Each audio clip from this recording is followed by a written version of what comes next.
After waiting all day, there was finally a press conference in the Charlie Kirk case. And, there was supposed to be a press conference earlier today, but they delayed it because they said they had a lot going on, a lot of new developments in the investigation. I was hoping that they would announce that they caught the person who did this, but unfortunately, during the press conference, they revealed that the suspect is still on the loose. Now, they released some new photos.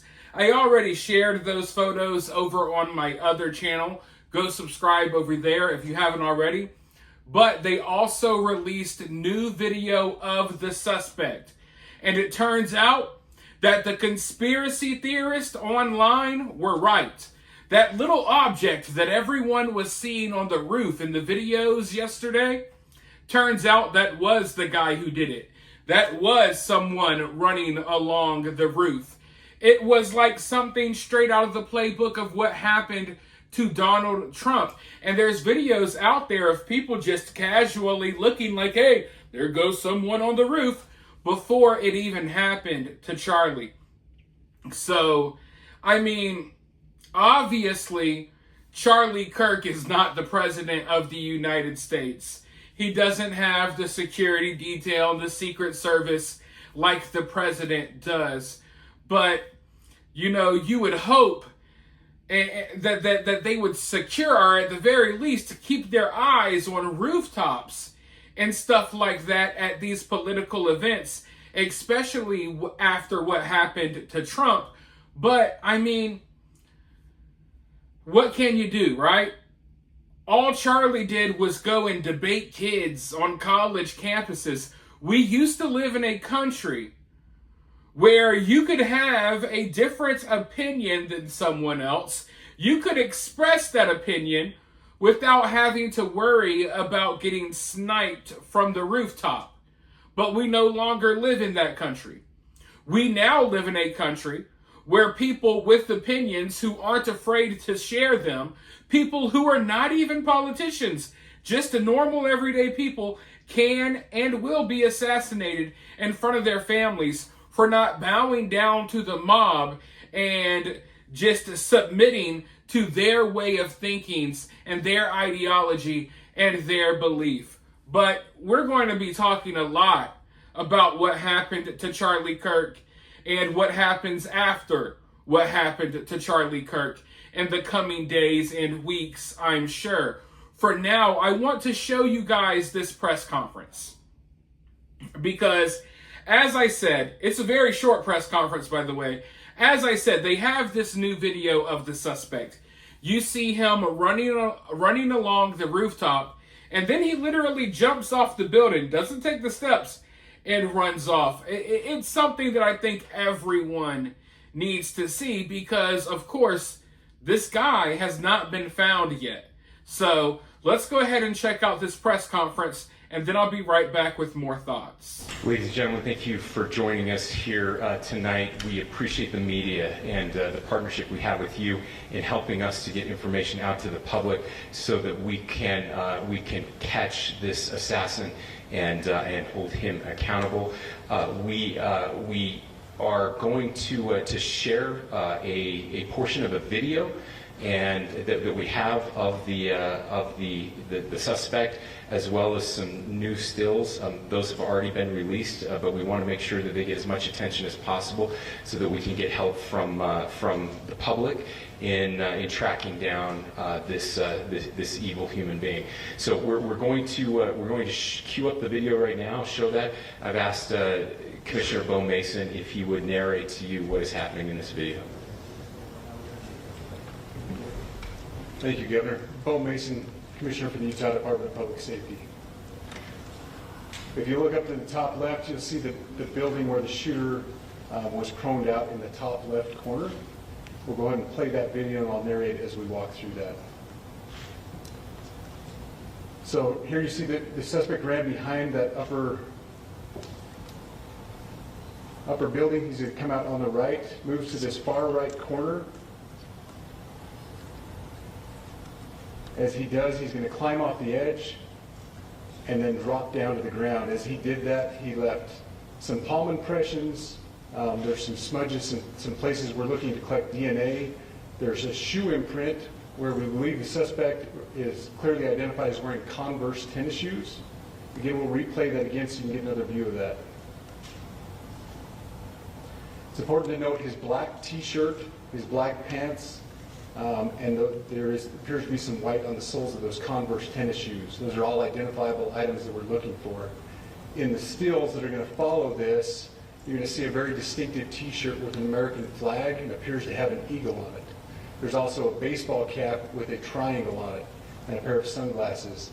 All distinctive, all things that we would ask the public to look for and try to identify if they know someone who has those items, who has been seen wearing those items. We're looking for all that information. Here you see the suspect after dropping off the building. He moved around across this grassy area, around the parking lot. We're going to pan to the right.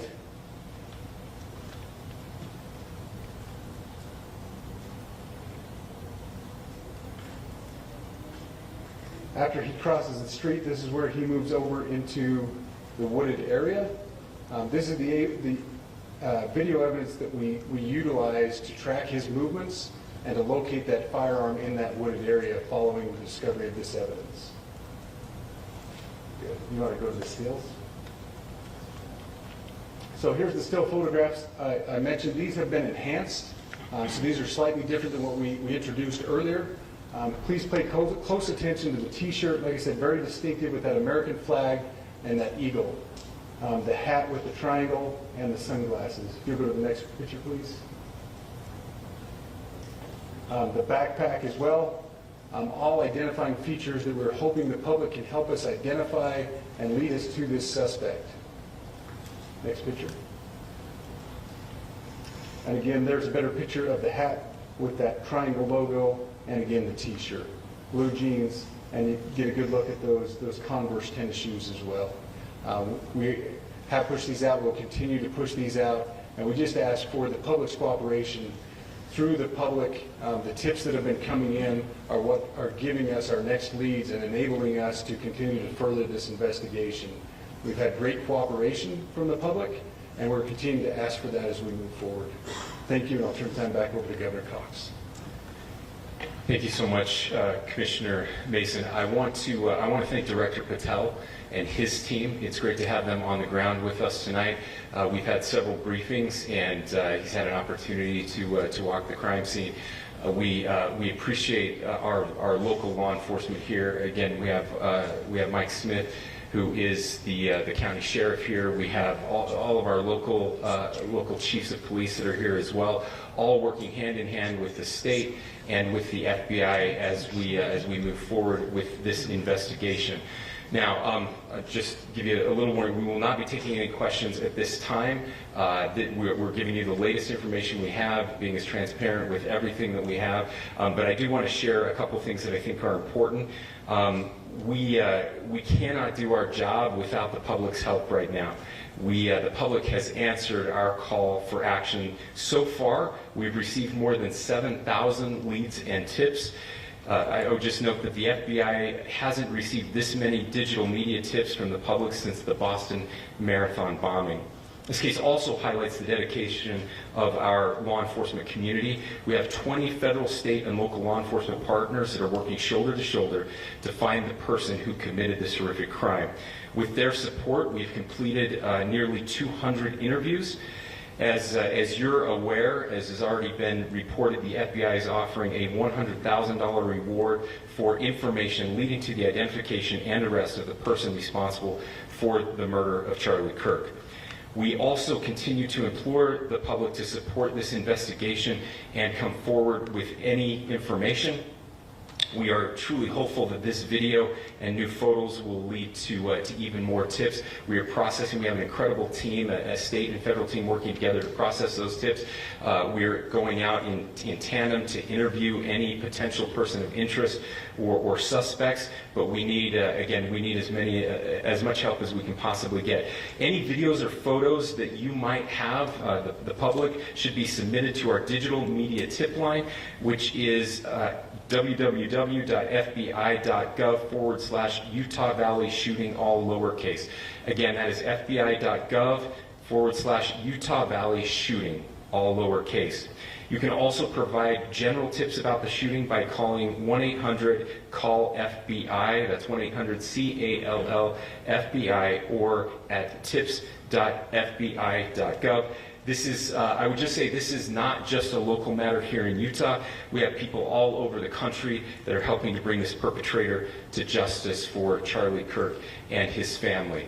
I will just add as well that, as was mentioned, there is a lot of forensic evidence that is being processed right now at both the state lab and the federal labs, federal lab on the East Coast.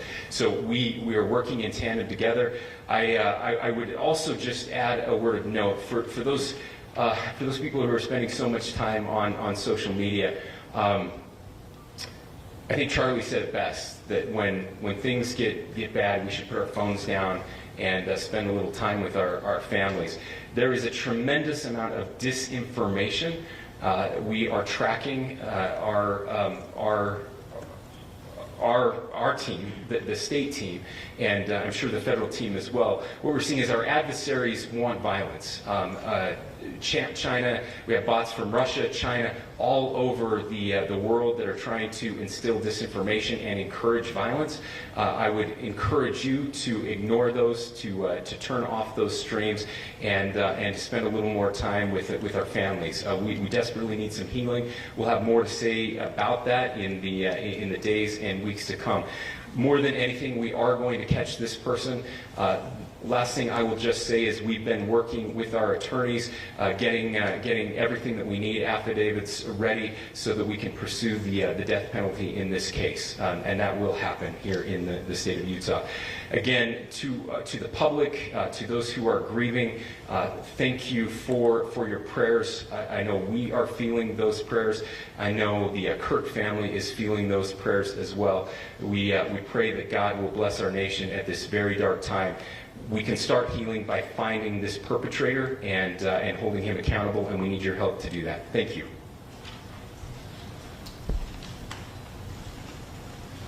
That video is absolutely insane.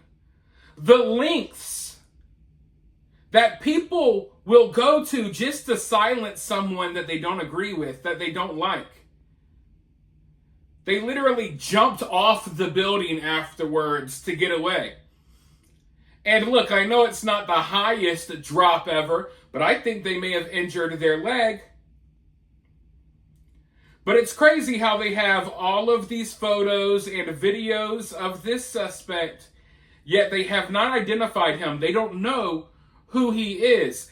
I would bet you good money that people on that campus, people at that college, maybe even people who were at that event, have some sort of idea of who this guy could be. Isn't it crazy how they haven't identified him yet? But if you catch someone on a kiss cam at a Coldplay concert, the internet will identify them within minutes.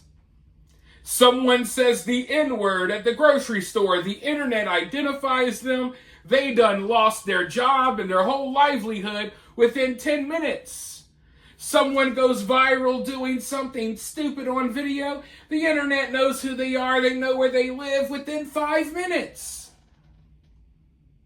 Someone climbs on a rooftop, kills Charlie Kirk, jumps off the rooftop, runs away, is on video, multiple angles, pictures everywhere. No one in the world knows anything. No one recognizes this guy. No one knows anything. So it's crazy how when we actually need the internet to identify someone, they can't. Or when we need someone to be identified quickly, it doesn't happen. But when it's something totally needless, like that, just like that. Now, with that being said, I know I'm going to get comments like, oh, it's this person, it's that person. Folks, I know what's going on the internet. I know that there are names floating around out there. I've heard the music. I've heard the song about Charlie Kirk. Listen, I know that stuff is floating around out there. I'm being careful here, okay?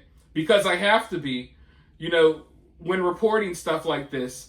I'm being careful to wait until things are confirmed. Because I think people should have learned their lesson yesterday when two different people were already floating around. Oh, this is the guy, this is the guy. We should have learned our lesson then. I did. I think I'm going to wait a little bit longer to get more official confirmation. However, I am aware of the names and the pictures floating around on the internet, but there's already been 10 different people that this has been blamed on. Now, I do find it interesting that he brought up the fact that places or countries like Russia and China are using bots online, and they're using this situation to divide us. And I think they've already floated out the possibility that a foreign government could be behind this, and they're going to use this to divide America. And look, I speak out about interference from other countries all the time. I've made dozens of videos about it. I was talking about this stuff when people weren't taking, that conversation seriously, when people thought all that stuff was fake. But I don't want Russia and Chinese bots and stuff like that to be used as a scapegoat here. Because most of the hate, most of the division that we are seeing being promoted online is coming from a certain political party, and we all know that. I'm not saying that there aren't Russian and Indian and Chinese bots out there that are pouring fuel on the fire. God knows that they are. But the hate that we are seeing is mainly coming from the left right now, as people who are on the right, people who are in the middle, even people who are on the left as well, are mourning the loss of Charlie Kirk, even if you don't like them. People who are still humans, they can feel, and see what happened to Charlie Kirk, and obviously it's not good, and most good people would not feel good about what happened to him. But the hate and stuff that we're seeing, the celebrating, it's all coming from, I'll say, some of the left, because there are some people that I've seen speaking out that seem to still have a little bit of humanity and a little bit of common decency and compassion for human life. But yeah, I just don't want, this, foreign governments. And I'm not saying that a foreign government couldn't be involved and stuff like that, but I don't want that to be used as a scapegoat here, because they're going to try to pass the blame off on all of this other stuff instead of putting the blame where it needs to be. But for now, you guys let me know what you think about all of this down in the comments below. While you're down there, hit that thumbs up, hit that subscribe, ring that notification bell. I'll talk to you all very soon in the next one.